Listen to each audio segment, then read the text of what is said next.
വിനോദസഞ്ചാര കേന്ദ്രമായ വാഗമൺ ടൗണിൽ SBI ബാങ്കിന് എതിർവശത്ത് നിലകൊള്ളുന്ന ട്രാൻസ്ഫോമർ അപകട ഭീഷണി ഉയർത്തുന്നു.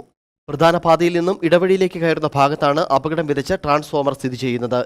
KSRTC സ്വകാര്യ ബസ്സുകളടക്കം ഇവിടെയാണ് വാഹനങ്ങൾ തിരിക്കുന്നത്. ഈ സമയം വാഹനങ്ങൾ ട്രാൻസ്ഫോമറിൽ ഉരസുന്നത് അപകടത്തിന്റെ ആക്കം കൂട്ടുന്നു.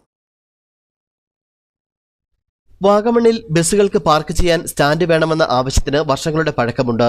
ഇതിനായി മാറി മാറി വരുന്ന പഞ്ചായത്ത് ഭരണസമിതികൾ പ്രാരംഭ നടപടിയിലേക്ക് നീങ്ങുമെങ്കിലും ഇതുവരെയും ബസ് സ്റ്റാൻഡ് യാഥാർത്ഥ്യമായിട്ടില്ല. നിലവിൽ ടൗണിന് സമീപത്ത് വെച്ച് ബസ്സുകൾ തിരിച്ചു പോകുന്ന സാഹചര്യമാണുള്ളത്. ഇങ്ങനെ ബസ്സുകൾ തിരിക്കുന്ന ഭാഗത്താണ് ട്രാൻസ്ഫോമർ നിലകൊള്ളുന്നത്. ഇത് വലിയ അപകട ഭീഷണിയും ഉയർത്തുന്നു. വാഗമൺ എന്ന് പറയുന്നത് ടൂറിസ്റ്റ് കേന്ദ്രമാണ്. ടൂറിസ്റ്റ് ലക്ഷക്കണക്കിന് ആൾക്കാർ വരുന്ന ടൂറിസ്റ്റ് മേഖലയാണ്.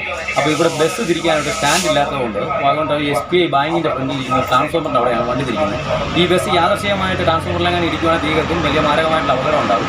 അടിയന്തരമായിട്ട് തന്നെ ബസ് സ്റ്റാൻഡ് രൂപീകരിക്കാനുള്ള പഞ്ചായത്ത് അധികാരികൾ മറ്റുള്ളവർ സഹകരിച്ച് ചെയ്യണമെന്നാണ്. പ്രധാന പാതയിൽ നിന്നും ഇടവഴിയിലേക്ക് കയറിയാണ് ട്രാൻസ്ഫോമർ നിലകൊള്ളുന്നത്. ഈ ഭാഗത്ത് വെച്ച് ബസ്സുകൾ തിരിക്കുന്ന സമയം ട്രാൻസ്ഫോമറിൽ ഇടിക്കാനുള്ള സാധ്യതയും ഏറെയാണ്. വലിയ അപകടങ്ങൾക്ക് വഴിവെക്കും മുമ്പ് ട്രാൻസ്ഫോമർ ഇവിടെ നിന്ന് മാറ്റി സ്ഥാപിക്കാനുള്ള നടപടി ബന്ധപ്പെട്ടവരുടെ ഭാഗത്തു നിന്നും ഉണ്ടാകണമെന്നാണ് നാട്ടുകാരുടെ ആവശ്യം. News bureau, Elappara.